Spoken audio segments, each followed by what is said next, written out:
बाद में अंबेडकर जी को ज्ञात हुआ कि इसमें तो दलितों पर ज्यादा ध्यान ही नहीं दिया गया, इसलिए पंडित जी का बनाया गया संविधान आलोचना का पात्र बन गया। हालांकि इसमें उनकी ज्यादा गलती नहीं थी, क्योंकि उन्होंने दलितों के जीवन को करीब से नहीं देखा था। सन 1930 में एक सत्याग्रह आंदोलन शुरू हुआ, जिसमें अंबेडकर ने कॉन्फ्रेंस रख के ये बताया कि कैसे वो मंदिर में अहिंसा सहित जाएंगे। लगभग 15,000 दलितों ने उनका साथ दिया, पर इन लोगों को मंदिर के अंदर प्रवेश नहीं मिला। पर ये लोग वहां से नहीं हटे और मंदिर के गेट के सामने ही पालती मारकर बैठ गए और भजन कीर्तन करने लगे। ना ही उच्च जाति के हिंदू इनको मंदिर के अंदर आने देना चाहते थे, ना ही ये अपना सत्याग्रह तोड़ना चाहते थे। तब किसी ज्ञानी पुरुष ने इसके बीच का रास्ता निकाला और भगवान राम की मूर्ति को एक रथ में रखकर इन लोगों ने यात्रा निकाली। इन सारी चीजों का असर अंबेडकर जी के स्वास्थ्य पर पड़ा और वो एक सभा को संबोधित करते हुए बेहोश होकर गिर गए। और ये बताया जाता है कि बेहोशी के हालत में भी वो बस समाज के कल्याण की बातें और उनके सपनों को ही बुदबुदा रहे थे। कॉन्फ्रेंस और पैक्ट। ब्रिटिश गवर्नमेंट ने लंदन में राउंड टेबल कॉन्फ्रेंस करने का फैसला लिया, जिसमें भारत के अलग अलग राजनीतिक पार्टी के प्रतिनिधि हिस्सा ले रहे थे। 53 भारतीयों को न्योता दिया गया था, जो कि अलग अलग तबके के लोगों का प्रतिनिधित्व कर रहे थे। सितंबर 6, 1930 को अंबेडकर जी को भी न्योता गया। नवंबर 12, 1930 को अंबेडकर जी ने लंदन पहुंचकर इस कॉन्फ्रेंस में भाग लिया। रामसे मैकडॉनल्ड को इस कॉन्फ्रेंस का चेयरमैन चुना गया। वहां पर भी अंबेडकर जी ने बहुत ही यादगार स्पीच दी। स्पीच में भीमराव जी ने बताया कि दलितों को भी अपनी सरकार चुनने का अधिकार है। उन्होंने ब्रिटिश गवर्नमेंट से भी अपनी स्पीच में कुछ प्रश्न किए, जिससे ब्रिटिश और भारतीय सरकार में व्याकुलता बढ़ा दी। उन्होंने ये भी कहा कि देश में अभी भी ऐसी सरकार है जो आधे से ज्यादा लोगों की परेशानियों से अनजान है। ब्रिटिश सरकार भी उनकी स्पष्ट बातों से प्रभावित हुए बिना नहीं रह पाई। बड़ौदा के महाराज भी उस कॉन्फ्रेंस का हिस्सा थे। उन्हें भी उनकी स्पीच इतनी पसंद आई कि उन्होंने भीम जी को अपने घर खाने पे बुलाया। ब्रिटिश न्यूज़पेपर ने भी इनकी तारीफ में अच्छा खासा आर्टिकल लिखा। ब्रिटिश सरकार ने एक इंक्वायरी भी बिठाई, जिसमें यह पता लगाया जाना था कि अंबेडकर जी वीर सावरकर और दूसरों की तरह क्रांतिकारी हैं या फिर उग्रवादी हैं। कॉन्फ्रेंस के शुरुआती दिनों के बाद अंबेडकर जी ने कमेटी में बहुत महत्वपूर्ण स्थान प्राप्त कर लिया था। अंबेडकर और डॉक्टर मुंजे की गहन बहस के बाद दोनों इस नतीजे पर आए कि दलितों को कोई जरूरत नहीं है कि वो अपने साथी धर्म वालों से असहमत या अलग हो जाएं। अंबेडकर जी द्वारा बनाए गए फंडामेंटल राइट्स में दलितों के कल्चर, उनके धर्म और आर्थिक अधिकार हिंदू समाज को मान्य रहेंगे। राउंड टेबल कॉन्फ्रेंस में ये अच्छी बात हुई कि कॉन्फ्रेंस में मुस्लिम मेंबर के बार बार आग्रह करके भारतीय मुस्लिम समाज का अलग स्थान दिलवाने के बजाय कॉन्फ्रेंस में एकता, अखंडता, आजादी पर ज्यादा ध्यान दिया गया। पर राउंड टेबल कॉन्फ्रेंस ज्यादा कमाल नहीं दिखा सकी जितना सबने सोचा था। अंबेडकर जी एक अथक प्रयास के कारण ही बॉम्बे सरकार ने ये घोषणा की कि वो अब दलितों को भी आर्मी और पुलिस में भर्ती करेगी। उसी के साथ ही ब्रिटिश प्राइम मिनिस्टर ने कांग्रेस लीडर को छोड़ने का आदेश भी दिया। महात्मा गांधी ने लॉर्ड इरविन से गहन विवेचन के बाद ये पैक्ट किया कि इंडियन नेशनल कांग्रेस अपने सिविल डिसोबीडियंस मूवमेंट को समाप्त कर दिया। राउंड टेबल कॉन्फ्रेंस की दूसरी मीटिंग में अंबेडकर जी को भारत का कॉन्स्टिट्यूशन बनाने को बोला। न्यूज़पेपर वाले जो पहले भीम को कुछ नहीं समझते थे, वो भी उनके नाम का लोहा मानने लगे थे। सबकी निगाहें उस वक्त राउंड टेबल की सेकेंड ओपनिंग पर थी, जब महात्मा गांधी वहां पर स्पीच दे रहे थे। 15 सितंबर 1931 में गांधी जी ने फेडरल स्ट्रक्चर कमेटी, जिसके अंबेडकर जी हिस्सा नहीं थे, में ये स्पीच दी कि इंडियन कांग्रेस हर तबके के लोगों का प्रतिनिधित्व करती है, फिर वो चाहे मुस्लिम, हिंदू, सिख, ईसाई या दलित हो। उसी दिन अंबेडकर जी ने गांधी जी की स्पीच का उत्तर देते हुए कहा कि फेडरल स्ट्रक्चर कमेटी कभी भी उन्हें उनके सारे अधिकार नहीं दे पाए और उनके आंतरिक मामलों पर भी हस्तक्षेप करती रहेगी। इंडियन प्रिंसली स्टेट को फेडरेशन ज्वाइन करने से पहले फेडरल कमेटी को यह साबित करना पड़ेगा कि उसके पास पर्याप्त मात्रा में स्रोत है कि नहीं। आरटीसी में अंबेडकर द्वारा दी गई स्पीच ने उनको रातों रात प्रसिद्ध कर दिया था। यहाँ तक कि जो कट्टर हिंदू थे वो भी विस्मयी होकर उनकी स्पीच से नोट लिखा करते थे। ब्रिटिश प्रीमियर ने उनका पुरस्कार भारत में फैली किसी सांप्रदायिक समस्या को देना चाहा। इसमें यह था कि प्रोविंशियल असेंबली में वो दलितों को अलग से सीट देंगे और उन्हें डबल वोट का भी अधिकार होगा जिससे वो अपना प्रतिनिधि चुन सकेंगे। इससे सांप्रदायिक मतभेद पैदा हो गया और इस तरह इस अवार्ड की सबने निंदा की। गांधी जी नहीं चाहते थे कि दलित समाज को अलग निर्वाचक मंडल मिले। अंबेडकर और गांधी जी को फिर से ब्रिटिश सरकार ने यरवदा जेल में डाल दिया था। जेल में ही उनके पारस्परिक मित्र के द्वारा दोनों की मीटिंग रखी गई। उस समय गांधी जी की हालत बहुत खराब थी। वो बहुत बीमार थे, पर उस स्थिति में भी गांधी जी ने अंबेडकर से बहुत लंबी बहस की। दोनों ने अपने अपने स्थानों पर महारत हासिल कर रखी थी और कोई भी झुकने के लिए तैयार नहीं था। दोनों अपने तबके के अधिकारों को बचा कर रखना चाहते थे। घंटों चली वार्ता के बाद ये निष्कर्ष निकला कि प्रोविंशियल असेंबली में दलितों को 148 सीट दी जाएगी और ये ही नहीं, सेंट्रल असेंबली में ब्रिटिश इंडिया की हिंदू सीटों का 10% भी दलितों के नाम कर दिया जाएगा। यहाँ पर पूना पैक्ट का जिक्र जरूरी है। अंबेडकर और गांधी जी में अक्सर लंबी बातचीत चलती थी। दोनों अपने पक्ष को रखते थे और दोनों ही अपने पीछे नहीं हटते थे। ऐसा फिर से हुआ जब मंदिर में एंट्री का बिल पास कराना था। अंबेडकर के बॉम्बे आने के बाद उन्हें एक टेलीग्राम आया जिसमें गांधी जी ने उनसे मिलने की इच्छा जताई थी। उन्होंने ये टेलीग्राम यरवदा जेल से ही भेजा था। उसी बीच राउंड टेबल की मीटिंग भी दिल्ली में रख दी गई। उन्होंने गांधी जी को टेलीग्राम भेजा और दिल्ली से वापस आकर उनसे मिलने के लिए बोला। मीटिंग से लौटकर बॉम्बे आने के बाद उन्होंने फिर से गांधी जी को टेलीग्राम भेजा जिसमें 4 फरवरी 1933 को उनसे मिलने के लिए बोला। गांधी जी अपने कुछ मित्रों के साथ ठीक दोपहर के 12:30 बजे मिलने पहुंचे। गांधी जी ने उनका गर्मजोशी से स्वागत किया। उन्होंने अंबेडकर जी से आग्रह किया कि वो टेंपल एंट्री बिल को अपनी सहमति दे दें, पर अंबेडकर जी ने उसे इस आधार पर नकार दिया कि बिल सिर्फ दलितों को मंदिर जाने की अनुमति देगा पर अस्पृश्यता को जड़ से नहीं मिटाएगा और लोग ये नहीं समझ पाएंगे कि अस्पृश्यता एक अभिशाप है। उन्होंने गांधी जी से बहुत ही साफ और विनम्र शब्दों में बोला कि ये अस्पृश्यता तब तक नहीं जाएगी जब तक जाति व्यवस्था नहीं जाएगी, पर गांधी जी का अटूट विश्वास जाति व्यवस्था में था। वो इससे ना ही अलग होना चाहते थे ना ही अलग हो सकते थे।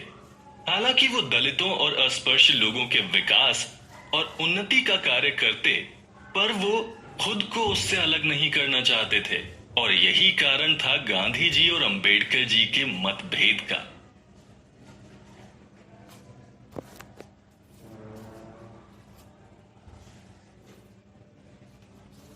आने वाला तूफान। तीसरी राउंड टेबल कॉन्फ्रेंस के अनुसार मार्च 1933 में ब्रिटिश सरकार द्वारा व्हाइट पेपर इशू किया गया जिसमें भारत के संविधान में कुछ सुधार के लिए कुछ प्रपोजल थे। ये व्हाइट पेपर ब्रिटिश सुविवेचित किया जाना था ब्रिटिश पार्लियामेंट के दोनों सदनों के साथ। ये घोषणा बहुत सारे भारतीय लीडर्स के लिए निंदा का कारण बनी। व्हाइट पेपर की घोषणा के बाद उन नामों की घोषणा हुई जिनको कमेटी ज्वाइन करनी थी। 17 लोग ब्रिटिश इंडिया का प्रतिनिधित्व कर रहे थे और 32 ब्रिटिश पार्लियामेंट के दोनों सदनों में चुने गए थे। अंबेडकर जी भी उन्हीं डेलीगेट्स में से एक थे। इसके लिए अंबेडकर ने बाकी डेलीगेट्स और उनके अनुयायियों से जबरदस्त परामर्श किए। यहाँ तक कि वो परामर्श करने गांधी जी के पास यरवदा जेल भी पहुंच गए। 6 मई 1933 में वो लंदन पहुंचे। काफी व्यस्त समय होने के बावजूद भी वो गांधी जी की हालत पर जायजा लेते रहे। यहाँ तक कि वो अपने मित्र किर्लोस्कर की हालत भी पूछते रहे। किर्लोस्कर अब अपनी आखिरी सांसें गिन रहे थे। उनकी स्थिति देखकर अंबेडकर ने बड़ौदा के महाराज से उनकी आर्थिक स्थिति के लिए पैसे प्रदान करने के लिए पिटीशन भी दायर की, ताकि किर्लोस्कर का आखिरी जीवन सही से बीते। लंदन पहुंचने के बाद जॉइंट कमेटी के भारतीय डेलीगेट की कॉन्फ्रेंस हुई, जिससे ये निश्चित हुआ कि व्हाइट पेपर की खामियां ब्रिटिश सरकार के समक्ष रखी जाएं। इस मीटिंग में अंबेडकर जी ने अपने साथियों से बताया कि दलितों के लिए निर्वाचन मंडल की मांग करेंगे, क्योंकि उनके लोगों पर उच्च जाति के हिंदू ने बहुत अत्याचार किया है। ज्वाइंट पार्लियामेंट्री कमेटी में अंबेडकर जी ने सर विंस्टन चर्चिल के समक्ष ऐसे आंतरिक और चुभने वाले सवाल किए जिससे वो एकदम चुप हो गए। चर्चिल, जिनको इतना ज्ञान था, इतनी अच्छी इंग्लिश थी, वो भी अंबेडकर जी के आगे कुछ नहीं बोल पाए।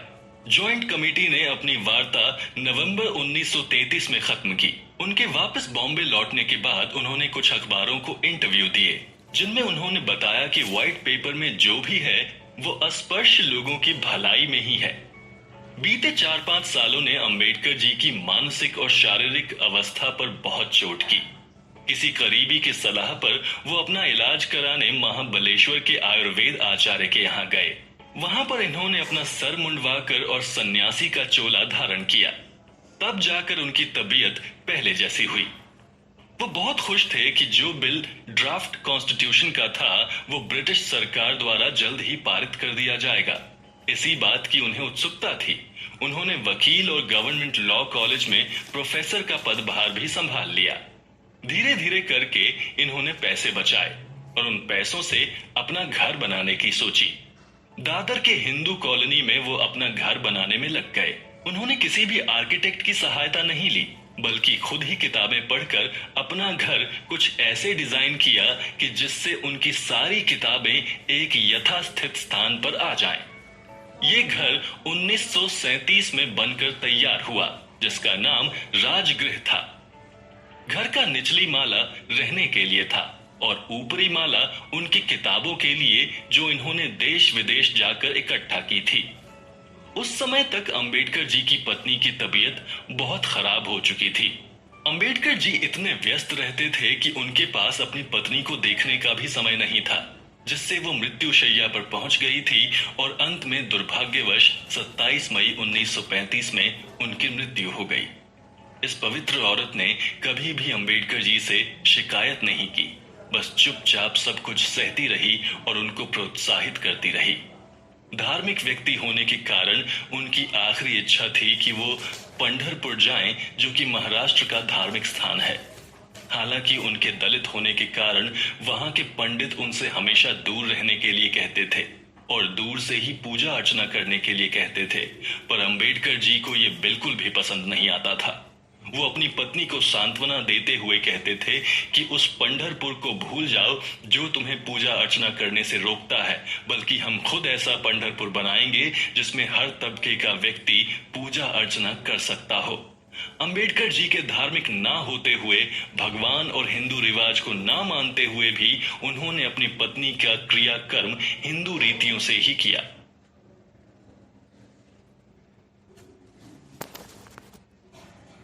उन्होंने अपना सर भी मुंडवाया और शोक के दौरान भगवा कपड़े भी पहने। उनकी पत्नी के जाते ही उन्हें गवर्नमेंट लॉ कॉलेज बॉम्बे में प्रिंसिपल की नौकरी प्राप्त हुई, जिसको उन्होंने 1 जून 1935 को ज्वाइन किया। फिर ऐसा समय आया कि उन्होंने हिंदू धर्म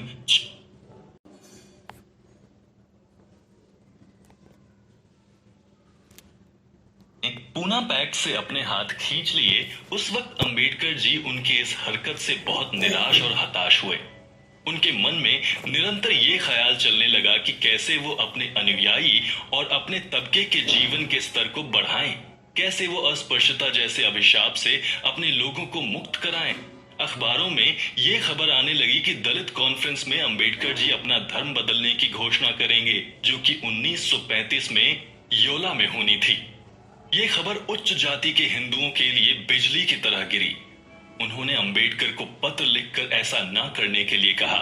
एक सभा में उन्होंने यहां तक कह दिया था कि उनका और उनके पूर्वजों का हिंदू धर्म से कोई वास्ता नहीं और वो अपने पूर्वजों को हिंदू नहीं मानेंगे। उन्होंने पूना पैक्ट बस इसलिए साइन किया था क्योंकि गांधी जी ने उनसे ये करने का आग्रह किया था। बाद में जब उन्होंने इस पर विचार किया तो उन्हें समझ में आया कि ऊंची जाति के हिंदुओं ने उनसे सिर्फ झूठे वादे किए थे। उनका दलितों और अस्पृश समाज को लेकर कोई विचार नहीं है। हिंदुओं ने उनकी उन्नति के लिए कुछ भी नहीं किया।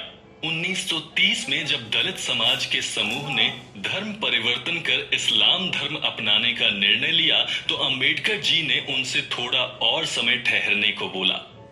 वो देखना चाहते थे कि हिंदू अपने वादे के मुताबिक अस्पृश्यता हटाने के लिए कुछ करते भी हैं कि नहीं। येवला की सभा में करीब 10,000 दलित और अस्पृश्य तबके के लोगों ने हिस्सा लिया, जो कि बहुत दूर से आए थे। उन्होंने फिर से सभा में अस्पृश्य लोगों पर हुए अत्याचार, उनका आर्थिक, शारीरिक और मानसिक शोषण सबके सामने रखा। उन्होंने बताया कि कैसे उन्हीं के धर्म के लोगों ने उन्हें साधारण से मानव अधिकार से भी वंचित कर रखा है, क्योंकि अस्पृश्यता उन्हें इसलिए मिली है क्योंकि वो जन्म से शूद्र पैदा हुए थे। तो उन्होंने सबके समक्ष ये प्रश्न रखा कि क्या वो सब हिंदू धर्म को छोड़ना चाहेंगे अथवा कोई ऐसा धर्म अपनाएंगे जिनमें उन्हें वो ही अधिकार मिले जो सबको मिलते हैं। सभा में उन्होंने एक वाक्य ऐसा बोला कि जिसको सुनकर सबके कान खड़े हो गए, और वो ये था कि मैं आपको ये सांत्वना देता हूं कि मैं हिंदू होते हुए नहीं मरूंगा।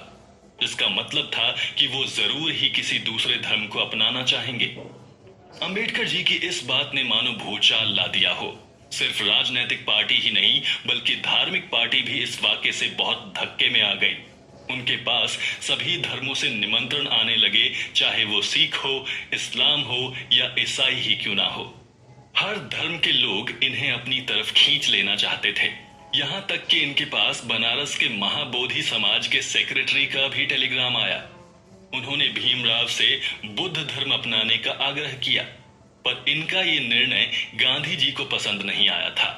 उन्होंने इस घटना को बहुत ही दुर्भाग्यपूर्ण कहा।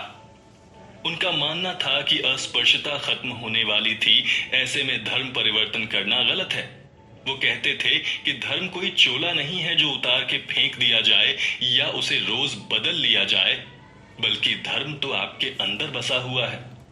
अक्टूबर 30, 1935 में अंबेडकर द्वारा धर्म परिवर्तन की घोषणा ने पूरे देश को हिलाकर रख दिया था। ऐसे में जब हिंदू मिशनरी के लीडर मसूरकर महाराज ने जब ये सूचना सुनी तो उन्होंने अंबेडकर जी को पत्र लिखा, जिसमें उन्होंने अंबेडकर जी से ये ना करने की विनती की, क्योंकि अगर ऐसा हुआ तो हिंदू समाज का पतन होना तय था। मसूरकर महाराज अस्पृश्यता के अभिशाप को समझते थे और उन्होंने अंबेडकर जी से थोड़ा और धैर्य रखने के लिए कहा। श्री R.G. प्रधान और अंबेडकर जी की पत्रों के द्वारा वार्ता हुई, जिसमें प्रधान जी उनको धर्म परिवर्तन से रोक रहे थे, पर अंबेडकर जी उन्हें समाज में फैली इस कुरीति का आईना दिखा रहे थे। अंत में अंबेडकर जी ने ये कहा कि अगर हिंदू समाज अपने वादे पर टिका रहा और उसने अस्पृश्यता को जड़ से उखाड़ने में उनका साथ दिया अथवा उनकी उन्नति और विकास के लिए कार्य किए, तो वो अपने धर्म परिवर्तन के इस फैसले को 5 सालों तक त्याग देंगे। शोषितों के leader. Government of India act 1935 ने ये घोषित किया कि वो ब्रिटिश इंडिया के प्रोविंशियल असेंबली के इलेक्शन 1937 में कराएंगे। ये घटना सिर्फ राजनीतिक पार्टी के लिए ही मुख्य नहीं थी, बल्कि ब्रिटिश इंडिया के लोग भी उत्साहित थे, क्योंकि उनको अपना लीडर चुनने का अधिकार मिलने जा रहा था। अंबेडकर जी ने ऊंची जाति के हिंदुओं का अपने लोगों की तरफ व्यवहार देखकर और पूना पैक्ट का हाल देखकर खुद की एक पार्टी बनाकर चुनाव लड़ने का आइडिया आया, जिसके लिए इन्होंने इंडिपेंडेंट लेबर पार्टी का गठन 1935 में किया। पार्टी ने लोगों से वादा किया कि वो दलित, शोषित, किसान, लेबर इत्यादि सभी की परेशानियों को सुनेगी और उसका जल्द से जल्द निपटारा करेगी। साथ ही साथ गांवों में आवास और समाज के सुधार का भी कार्य उनकी जिम्मेदारी होगी। नवंबर 1936 को भीमराव जी जिनेवा को रवाना हो गए, क्योंकि उन्हें लगता था कि काम के बोझ में वो बहुत थक चुके हैं। थोड़ा हवा पानी का बदलाव होगा तो उनमें फिर से उतना ही जोश भर जाएगा। वो बॉम्बे जनवरी 1937 में लौट गए। वहां से लौटते ही वो अपनी पार्टी का प्रचार करने लगे। उन्होंने अपना हाथ दूसरे राजनीतिक पार्टी को भी बढ़ाया, जैसे एलबी भोपतकर जो डेमोक्रेटिक स्वराज पार्टी के लीडर थे, और एनसी केलकर। केलकर कांग्रेस पार्टी छोड़कर आए थे क्योंकि कांग्रेस पार्टी शोषित वर्ग के लोगों का ध्यान नहीं रख रही थी और उनका विकास नहीं हो पा रहा था। केलकर ने लोगों से मुख्य गुजारिश की वो अंबेडकर जी को वोट दें क्योंकि उन्हें लगता था कि अंबेडकर जी दलितों के बेताज बादशाह हैं। कांग्रेस पार्टी ने भी अपने दो मुख्य चेहरे उतारे ताकि वो अंबेडकर और भोपतकार वाली सीटों के विरुद्ध खड़े होकर दोनों को टक्कर दे सकें। फरवरी 17, 1937 में इलेक्शन आयोजित किए गए। उसके कुछ ही दिनों बाद उसका परिणाम घोषित हुआ, जिसमें यह निकलकर आया कि अंबेडकर जी ने भारी मतों से अपने विरोधियों को हराया।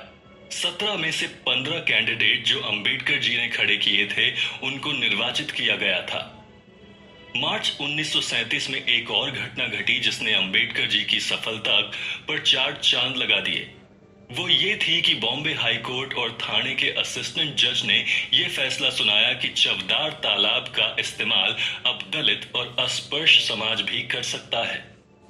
हालांकि कांग्रेस पार्टी ने ज्यादातर हिंदुओं के वोट पाए थे, पर फिर भी वो गवर्नमेंट को ज्वाइन करने में असमर्थ थी। तब तक के लिए अंतरिम मिनिस्ट्री का गठन हुआ और ये माना गया कि ये बस केयर टेकर मिनिस्ट्री होगी और 6 महीनों में फिर से मिनिस्ट्री बुलाई जाएगी। आखिर बॉम्बे प्रेसिडेंसी में अंतरिम मिनिस्ट्री ने सम्मिलित किया और कांग्रेस पार्टी ने फिर से मेजॉरिटी में मिनिस्ट्री बनाई, जिसके प्रधान बीजी खेर हुए। आइए अब बात करते हैं अंबेडकर जी की देश की तरक्की में विभिन्न योगदान की। सबसे पहले जानते हैं उनकी लेजिस्लेटर की भूमिका में किए गए कार्य। अंबेडकर की खेर से पहली भिड़ंत तब हुई जब मिनिस्टर की 500 रुपए तनख्वाह, रहने के लिए घर और आने जाने का किराए का बिल पास कराना था। अंबेडकर जी इनके बिल्कुल खिलाफ थे। उनका कहना था कि मिनिस्टर की तनख्वाह मार्केट में चल रहे रेट के अनुसार 75 रुपए ही सही है। बिल को पास कराने के लिए 4 बातों का ध्यान रखना बहुत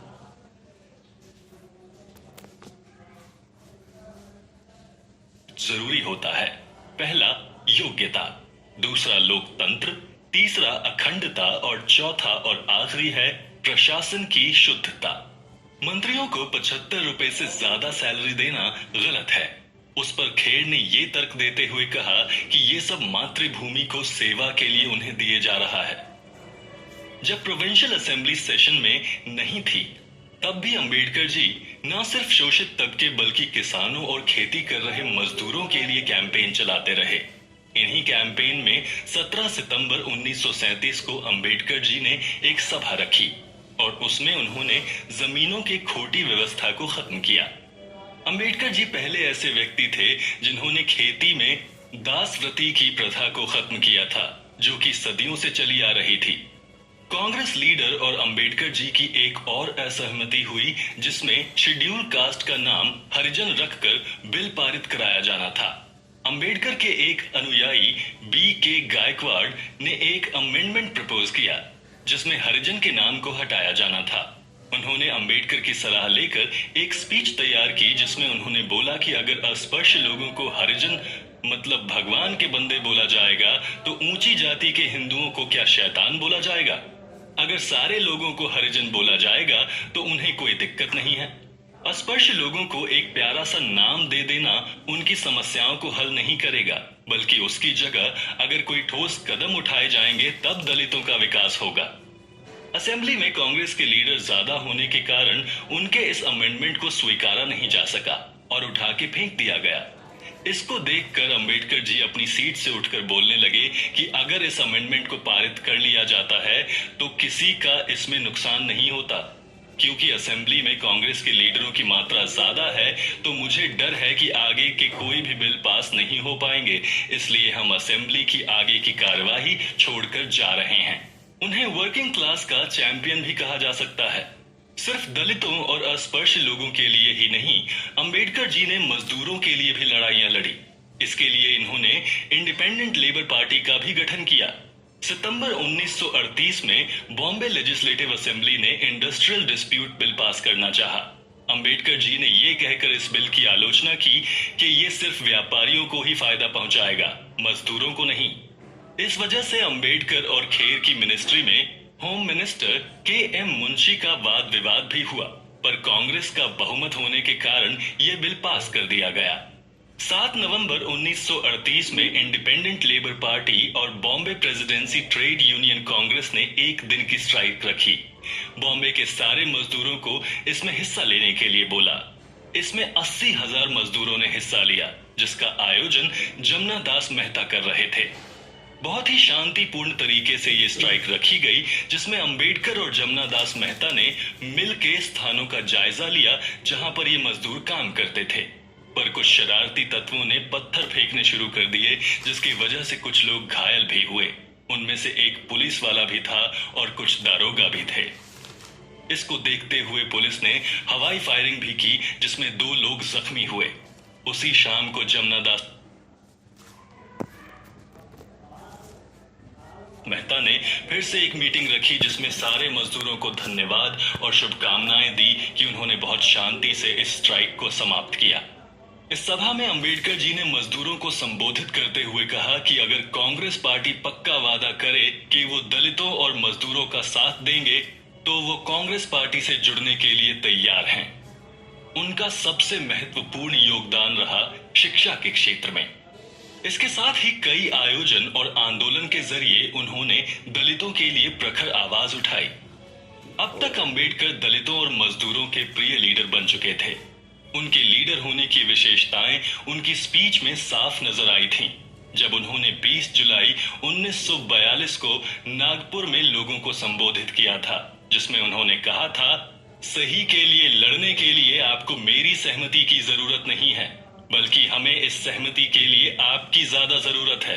आपने अपना प्यार और आशीर्वाद हमें दिया है, हमें आपसे किसी और तरह की सहमति चाहिए, और वो है साहस, एकता और दृढ़ता की। हम अपने अधिकारों के लिए हमेशा खड़े रहेंगे, अपने अधिकारों के लिए हमेशा लड़ते रहेंगे, जब तक हम अपने अधिकारों की लड़ाई जीत नहीं जाते। आप अपनी तरफ से कोशिश करने का वादा करिए और हम अपनी तरफ से लड़ने का वादा करते हैं। न्याय हमारे साथ होते हुए हमें नहीं लगता कि हम अपनी लड़ाई हार सकते हैं। ये बहुत खुशी की बात है कि हम ये लड़ाई लड़ रहे हैं। ये लड़ाई पूरी तरह से आध्यात्मिक है, इसमें कुछ भी भौतिक या अनैतिक नहीं है। हमारा संघर्ष हमारी आजादी के लिए है। ये लड़ाई मानव अधिकारों को पुनः प्राप्त करने के लिए है।